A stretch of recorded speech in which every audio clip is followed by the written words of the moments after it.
All right. Good afternoon. Thank you guys so much for meeting with me. And I am excited to share with you guys today uh, part of our balanced literacy, which is shared reading. And I know you all have been working hard assessing your students and getting the data prepared and ready. And now you all kind of know where they're performing at in your classroom. And so hopefully today we can gain a better understanding of how to use shared reading within our classroom to help support our learners where they are at. So I'm going to share my screen with you so you can see the presentation. Again, since it's just your team, please feel free to unmute and ask questions or give comments. I want this to be really like a mutual meeting where we're collaborating and working together. It's not just me giving you a whole bunch of information, okay?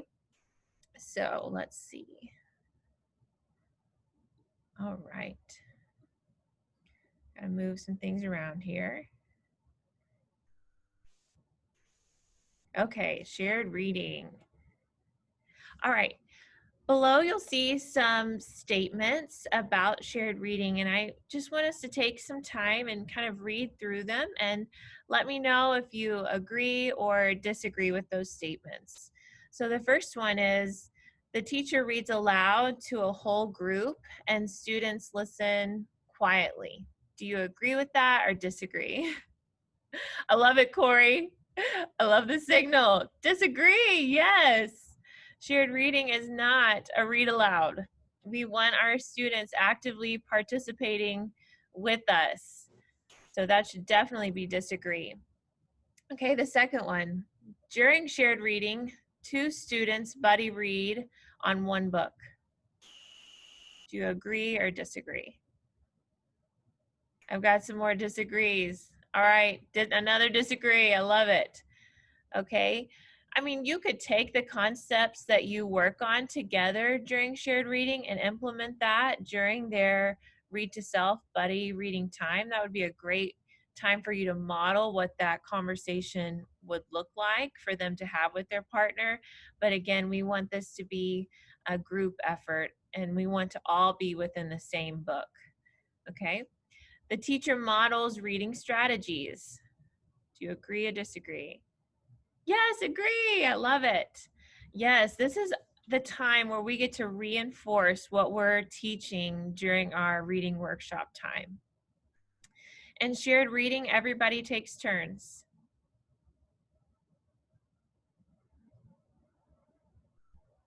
Okay. You might not have time for every single person to have a turn in your group, but yes, this is a time where you want to be able to share the book with your class. So everyone is taking a turn participating in the lesson with you. Okay, a teacher always uses a big book for shared reading. Sometimes I just put a mentor text under my document camera and display it as long as the kids can see it. That's exactly right. It doesn't matter the text, or if it's a poem, a song, a big book, a guided reading book that's on their level, as long as the student can see the page with you and see the words, and that way they can actively participate with you in the reading. You can use the same book to teach different strategies. Yes, and we're going to talk about that later and really work on just creating kind of a sample plan for you to use throughout the week with the same book. You can, let's see, shared reading is choral reading.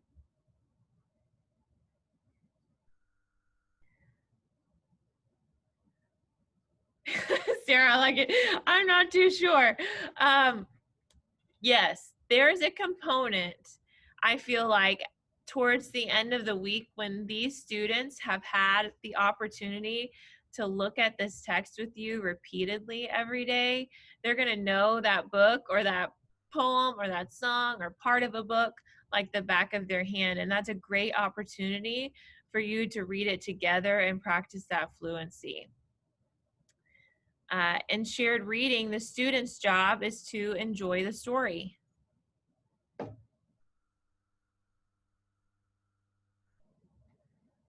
I could see the disagree. It's not just a sit back and take it all in, right? We want them to again be actively participating in the reading with us. Shared reading is a time to teach individual students. Yeah, I think shared reading is a time that's geared to again reinforce what you've been working on in your reading workshop time. uh, you're teaching to the vast majority of your class, not really to specific individual students. That's really what your conferring time is for in your workshop. That's when you really get to meet their individual needs. And then lastly, the highest level of teaching support happens in shared reading.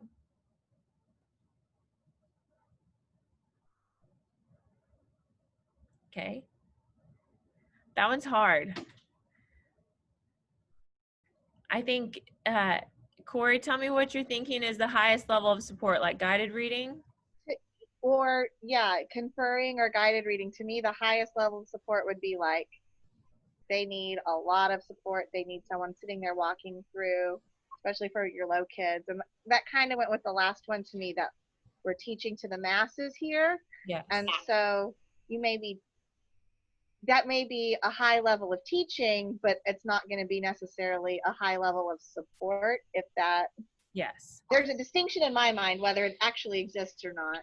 No, I totally agree with you. I totally agree with you. I think it is definitely, it does support our students and it is up there, but I feel like your conferring time and your guided reading time is really going to give you the highest level of support for your students. Okay, so now that our mind is kind of thinking about the purpose of shared reading, what that really looks like, what that involves, let's continue on and talk about what is it really.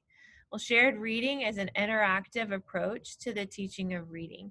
This is where students are able to develop new skills in a safe and encouraging environment that allows them all to experience success. They are sharing the responsibility of reading with you. So we all know that our curriculum is Units of Study by the Teachers College and Lucy Calkins, and they do a wonderful job of introducing these reading strategies, but it's a very fast pace, right? Usually we introduce it and then the next day we're on to the next thing. Shared reading is a time where you can come behind that and continue to reinforce those reading strategies that you've already exposed them to, but maybe have not had the opportunity to really model that for them repeatedly, because we all know that our youngest learners, they really need to see a lot of that in motion and in practice. And so this is a great time for them to be able to practice that without any pressure. You know, I feel like, and you might feel like this too, when you go and sit beside them for conferring, it's almost like their little heart starts to race because they know that you're really listening into them, right?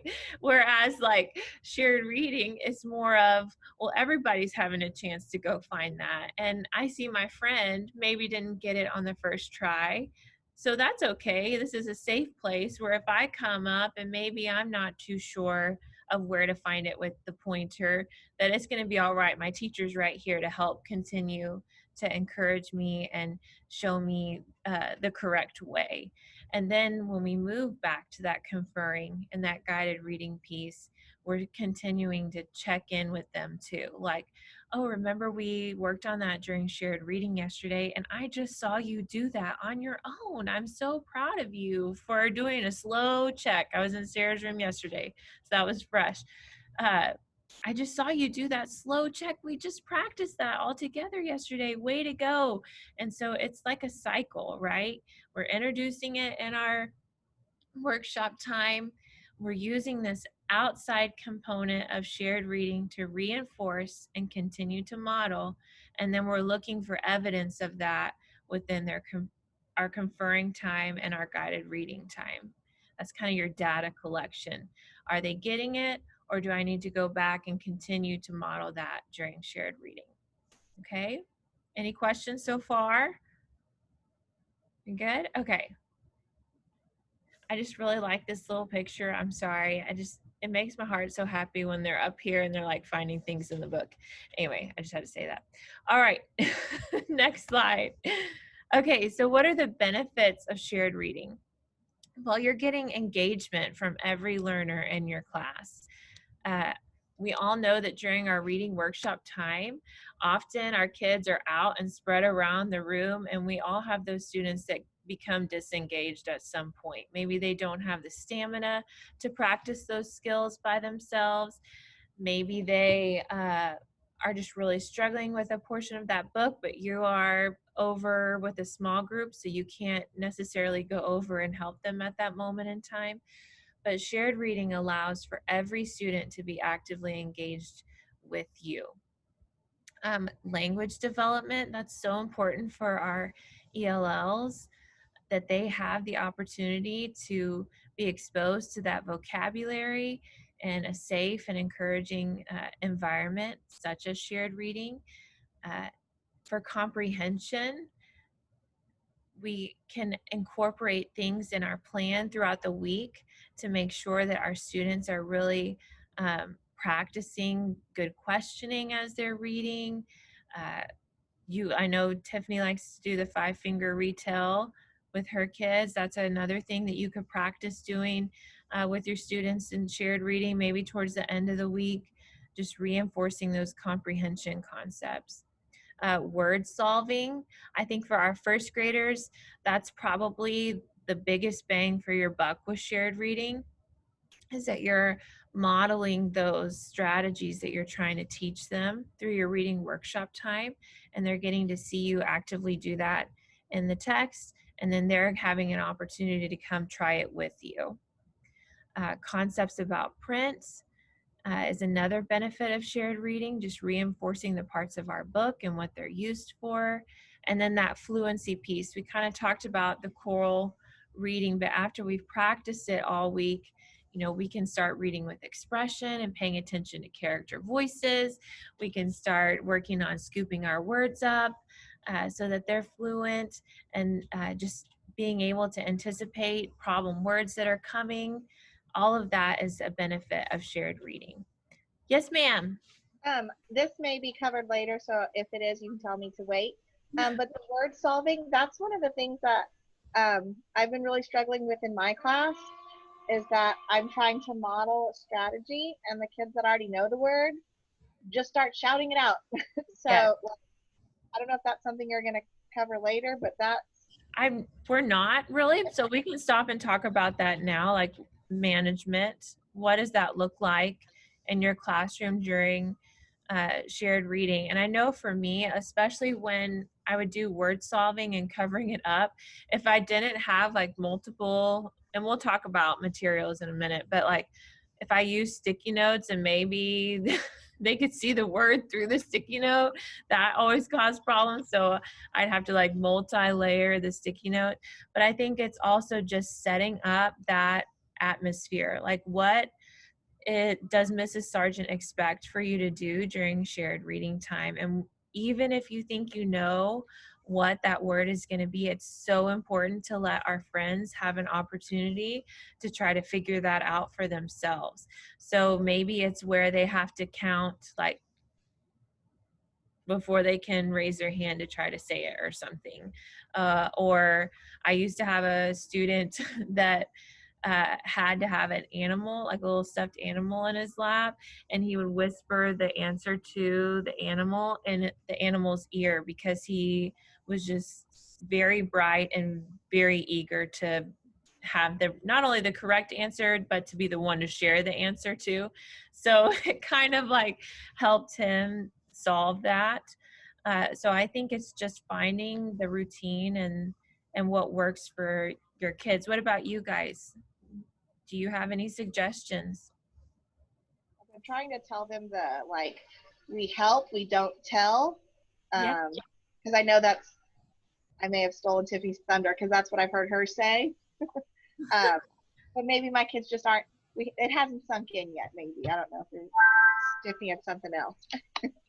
No, No. that's what I was gonna say, because that was one of our things, was helping partners, not telling them. So when I know that I'm about to get to a word that we're gonna work on, I like say it 10 million times. Okay, we're helping, we're not telling. We're helping, we're not telling. If you're ready to help, like, then you can raise your hand. But remember, you're not telling. And Mhm. so that's kind of helped them. But I mean, we're still getting used to that and practicing it. And I still have some that blurt out even when I do that. Yes.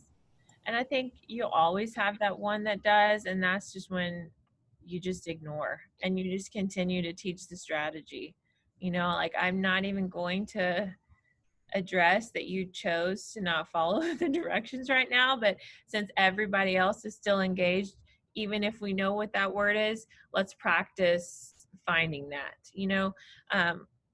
Sarah, I'm sorry, I'm going to pick on you again. Yesterday, we were in her room and she had a sentence, and it was like something about turning off the light, or it was dark, so I'm going to turn on and it was just the L that they could see. So they were all like, light, light, light, light, light. Well, it was really lamp. But she did like an amazing strategy with slow checking to where she re-engaged everybody to focus back on that word, and then they did the slow check together. So it's, even if they're shouting it out, you could even say, thank you for that suggestion, let's see if that's correct. Like we can't just automatically assume, let because it makes sense that this is the word that's here. Like what can we do to make sure, or how do you know that that's correct? And maybe start reinforcing some of those higher level questions for your kids that are already there.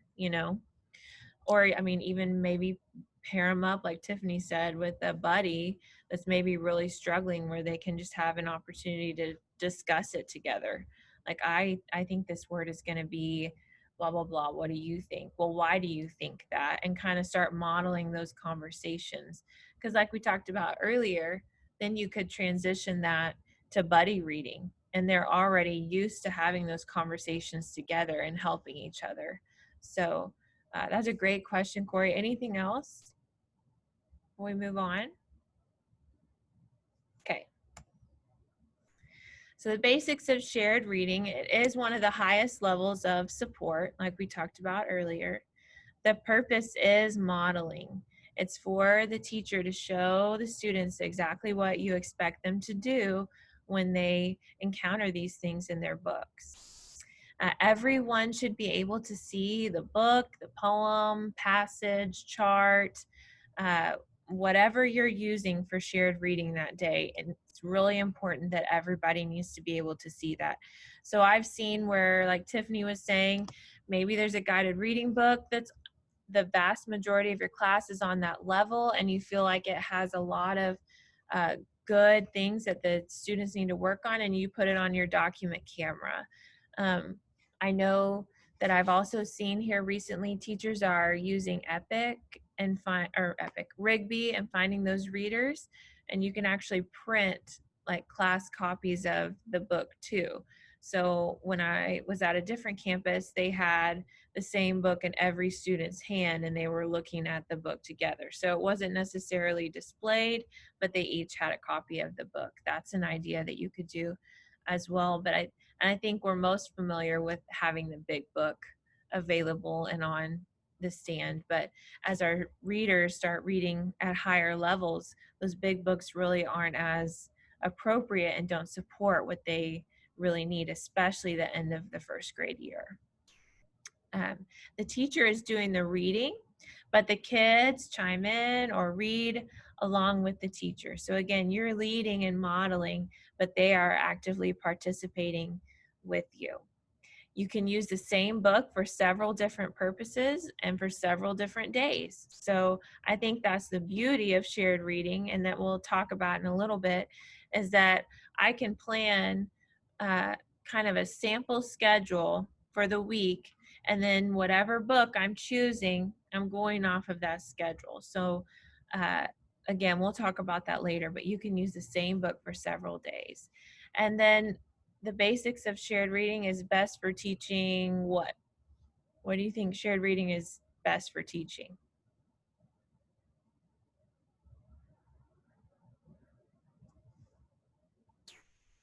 I maybe go Sarah. strategies, like you're modeling how to decode a word or whatever strategy you're wanting them to implement, that you can model what it looks like and have them do it with you and work through it. Yes. We kind of talked about this already, but fluency, comprehension, I mean, all of those things are any kind of reading component. Shared reading is best for. Okay, so there's lots of fun materials that you can bring in for shared reading. The first one I have is Wiki Sticks. Do you know what these are? Okay, so I don't know if you can see this little picture right here, but they're like these waxy, bendable, almost like, oh, what are the fuzzy? Pipe Pipe cleaner. cleaners. Thank you, Corey. Pipe cleaners, but they're like waxy and they're super fun. So you can literally mold them and bend them to make letters. You can like bend them to box words and they stick on the page. So you can use them to underline, but you literally can get them on Amazon in this big like box and they're all different colors. And so that's a really fun material that you can use for finding sight words, parts of words.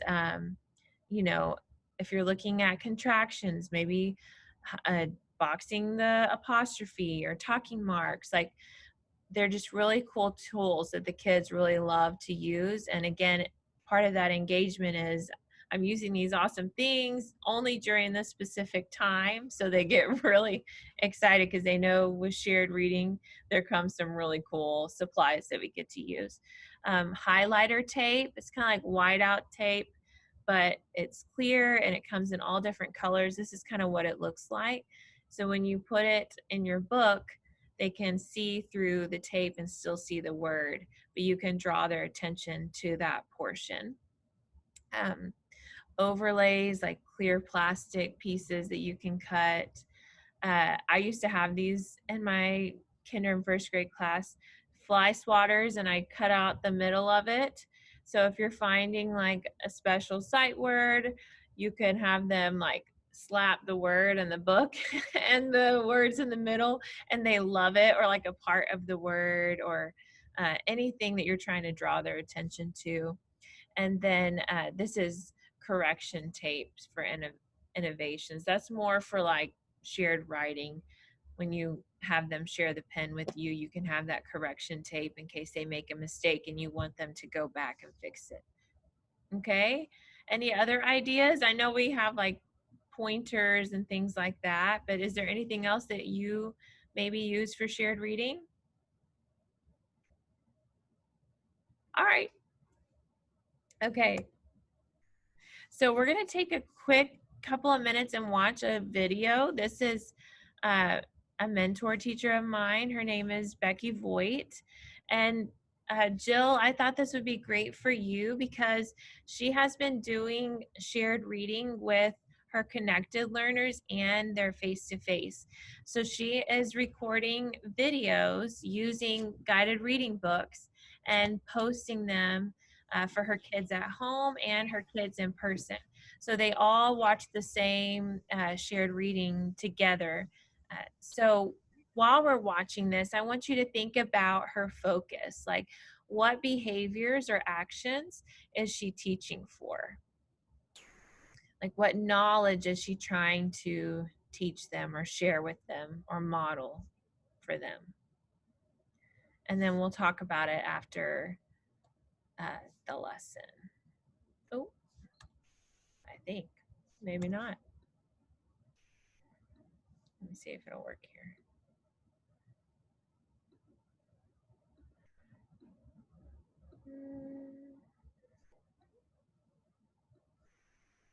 I'm going to read this fun news story called A New Pet. And it's about a little boy named Andy. And he really, really, really wants a new pet. And his mom is super nice and she says he can have one. So we're going to have to read to find out which pet Andy chooses. So see, he was walking by the pet store. See where it says pet store? and it's open. And so that's when he asked his mom, look what he said. He said, "Can I get a pet?" said Andy. You guys read that with me. "Can I get a pet?" said Andy. And what did Mom say? "Yes," said Mom. "You can get a pet." Now, on this next page, there's going to be some words that we don't know. So we're going to have to think what makes sense and what looks right, okay? Andy looked at the pets. Read that part with me again. Ready? Andy looked at the pets. He looked at a, if we use our picture, that word could be a lot of things, couldn't it? It could be bird. It could be rat or mouse or gerbil. It could be fish or snail. It could be a lot of things, couldn't it? So if it's bird, what would start with? It would start with a B, wouldn't it? If it's mouse, what would it start with? M. If it's rat, what are we going to see at the first? An R. What if it's fish? F. What if it's snail? S. We have a lot of thinking to do, don't we? All right, you ready to see the first letter of this one? He looked at a, let's check the first letter. See if I can get that off of there.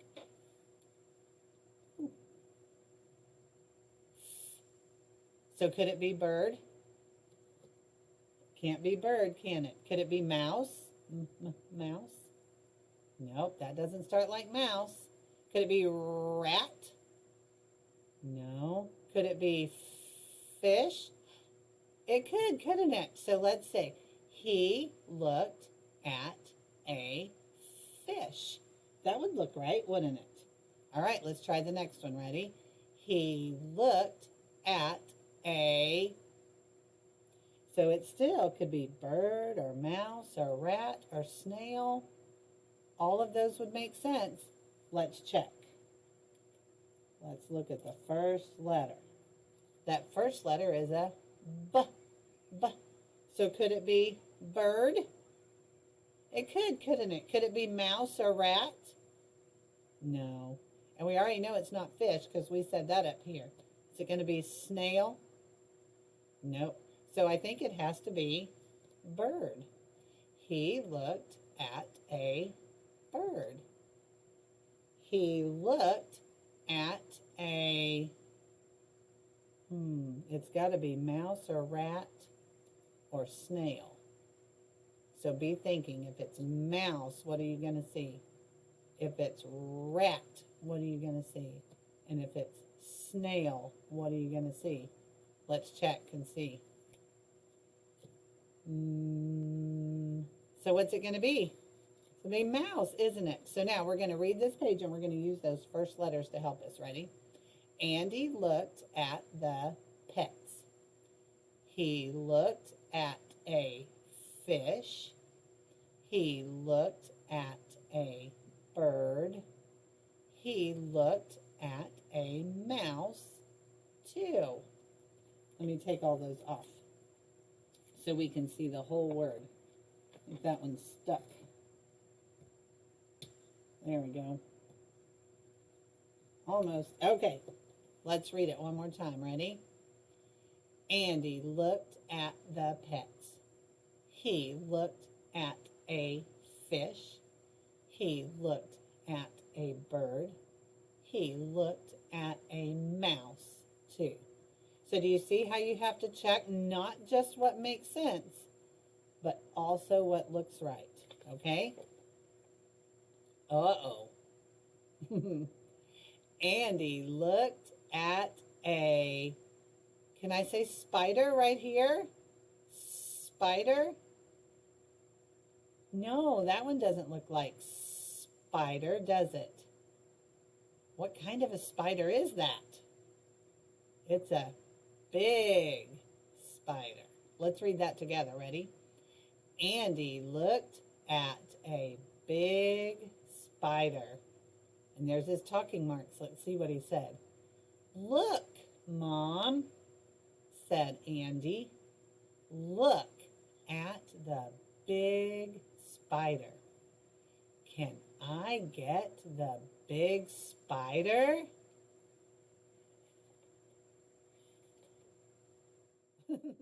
Look at Mom's face. I don't think she likes that idea at all, do you? Oh, said Mom. I do not like spiders. I like spiders, said Andy. Please, can I get the spider?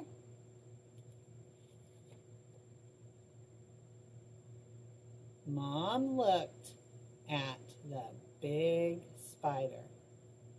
Mom looked at Andy. Look how sad they both look. Wonder what Mom's going to say. Okay, said Mom. You can get the big spider. So Andy got a new pet, didn't he? And it was a big spider. And by reading that story about Andy and the big spider, we got to use what we know about reading. We got to use our snap words, and we got to look at first letters and pictures and make sure what we said made sense and looked right, because it has to do both every time. Okay? All right, I will see you guys tomorrow. Maybe we'll read another big spider book one day. They're fun ones. All right, bye guys. Of kind of what she was doing.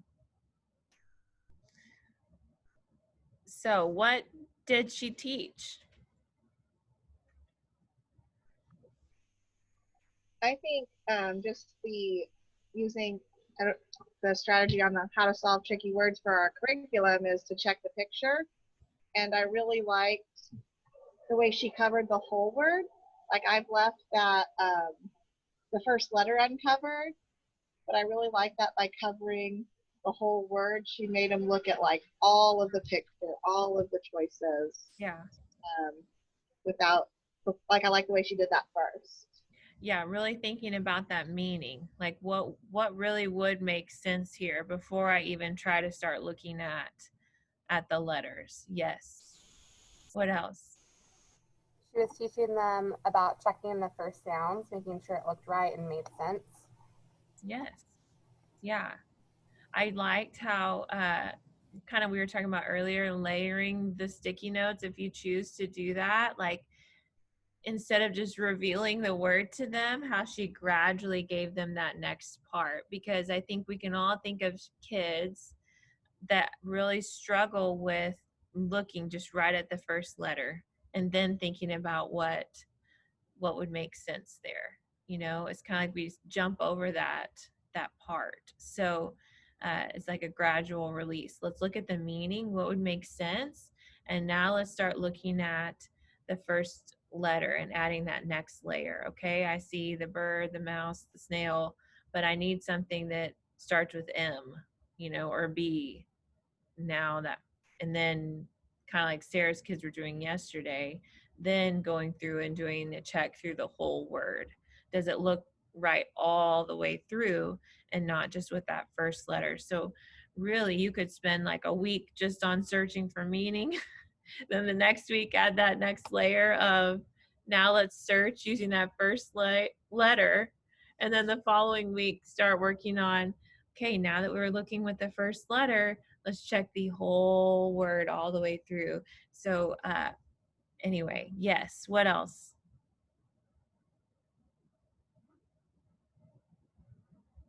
I think one thing that I really liked at the beginning that she did, which I think is really important, is she set up the scene for the book and gave them that really good book introduction. So they kind of already knew what was happening. They're going to the pet store, it's open, he's going to get to choose something to take home with his mom. And so they already kind of understand a little bit about the story before they're having to guess what would make sense. Because I think a lot of times we leave out that introduction.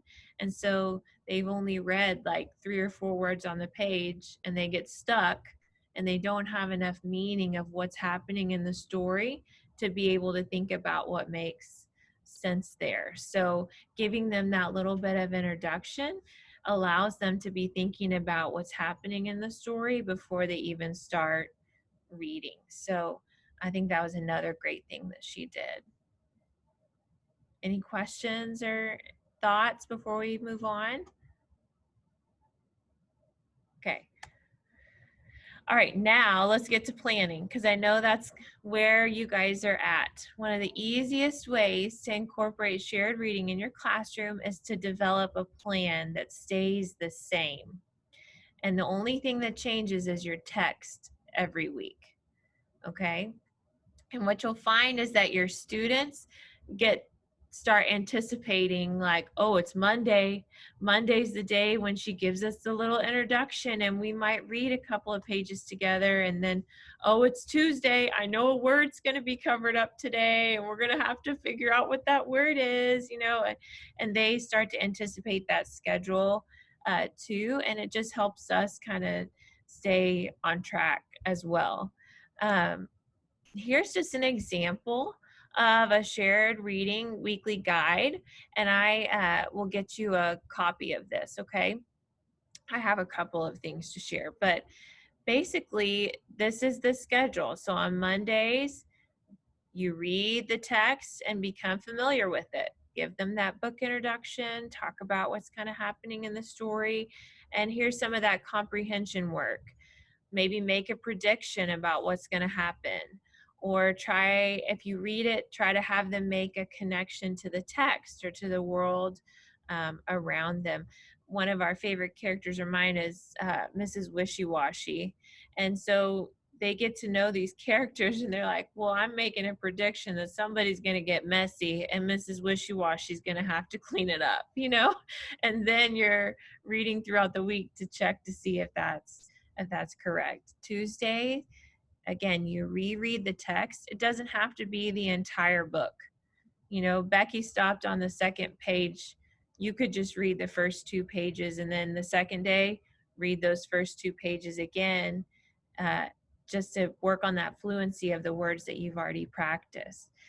So reread the text and have them read it with you. And then maybe you work on decoding a few words from the text that are covered up, like we saw in that lesson today. Wednesday, reread the text again and have them work on identifying some sight words. Maybe you find a book that has sight words that are on your spelling list for that week, and then you work together to find the words within the story. Thursday, maybe reread the text and have the students read the whole thing with you, but add that fluency piece. We're going to pay attention to the punctuation today, and we're going to try to change our voice to show that. So maybe it's Mrs. Wishy-Washy and she's like, oh no, I see exclamation point here. So we're going to go back and try to read that together with expression and try to sound just like Mrs. Wishy-Washy would when the pig gets in the mud again or something. You know what I mean? And then Friday, read the whole thing all the way through together and try to incorporate everything that you've worked on that week. In your units of study books, our curriculum from our district, at the end of every unit, they have a shared reading plan, okay? And so this is something that you could work on, and I'm happy to do it with you during a planning time, and pull out the big pieces from the shared reading plan. And then you can make a schedule like this, because they only plan out one book for you. But once you understand what concepts this shared reading is trying to reinforce for that unit, you could put it in a plan like this and pull any text and work on those same things. So maybe that's something that we work on together as a team, is just creating with each unit like a shared reading weekly guide. Okay, would that be something that y'all would want to do? Okay, so I know we don't have time today, but let's try to schedule a time soon that we can sit down and do that together, because I think that will really help. They separate it just kind of like this too, where you have your warm up and book introduction on the first day, and then there's some decoding work that takes place, and then the comprehension piece as well, from what she's trying to reinforce throughout her unit of study. This one is a blank sheet. Oh, it's kind of small. Sorry, guys. Can you see that at all, or is it too small? Okay. But kind of like us, maybe this is something where we could take the unit of study, our curriculum, the shared reading plan in the back, and then we can just plug it into this reading planner. So your introduction sneak peek, maybe here's a day that we spend looking at tricky words or new vocabulary. Here's our word study, maybe word parts like ing, ed. Thursday, again, that fluency, maybe we're reading with expression. And then Friday, putting the whole book together. We're reading for fun today and celebrating what we've worked on this week. So that's just an easy planner that I have that I'll share with you guys as well. Okay. All right. So I brought a book today, just a guided reading book. But one of the things, if I did not have a plan, like if my district did not provide curriculum that had something somewhat outlined for me, these are the questions that I would ask myself is as I'm looking at the book. And this is what I do when I plan for guided reading too, is I always look through the text and think, what are some things that I could teach using this book? Like, are there sight words that I see? Are there new word endings that my students might not have been exposed to yet? Is there a new, we have the word said on almost all of our books, A through C, but maybe they're starting to say shouted or asked or cried. Is there new words for said that we need to be looking at and practicing together? So that is always the first thing I try to do, is look at it through that lens. And then the second thing I try to think about is this a good book for my early learners? Is this something that is going to help prepare them for where they need to be right now? Or is it too advanced? Or is it maybe not, is it too easy? Try to think about the majority of my class, and is it a good book for everyone's learning?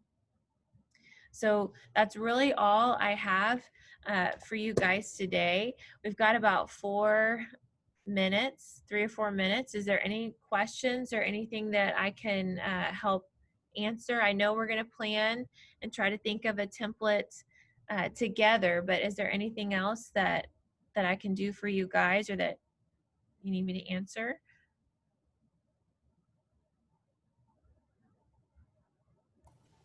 I think sitting down and kind of planning some would be really helpful, because I'm not the best of helping the new friends pull a book, because I just pull ones that I've done before. Yeah. I just know them. And so it's easy for me to just kind of grab and go, but like having more written down solid plans, I think would be helpful for the team as a whole. Okay. All right. And Corey just got some new big books that we can. Yeah, I got some new big books with my grant that I'd be happy to share. Yay. I think I told you I've done shared reading at the pre-K. We always did a poem. So I've got 3 boxes full of sentence strip poems for just about every theme and holiday. So I've done them with littles before, but I would also like some help maybe Sure. focusing on some of the more advanced pieces Sure. for the older kids with those. Yes, I would love that. I think that's the great thing about shared reading, is that it doesn't have to be a book. It's just whatever they can read with you, where you can model and show them those those concepts. So that would be really fun. I think they would really enjoy getting to do something that's focused around the holidays too. That's always exciting for them to get to celebrate in that way too. And people used to take those and make like little poetry folders that they can read during read to self time as well. That's a long-term goal. Yes. Oh yes. Baby steps, baby steps, for sure. For sure. All right. Well, I know you guys have got to run to specials. I appreciate you so much and letting me have this time. And I will try to get with you guys about a time to come and plan shared reading and use those documents together, okay? But if you Thank think of you. something later, just let me know, okay? All right. Thank you. Thank So you. welcome. Good night. Bye. Bye.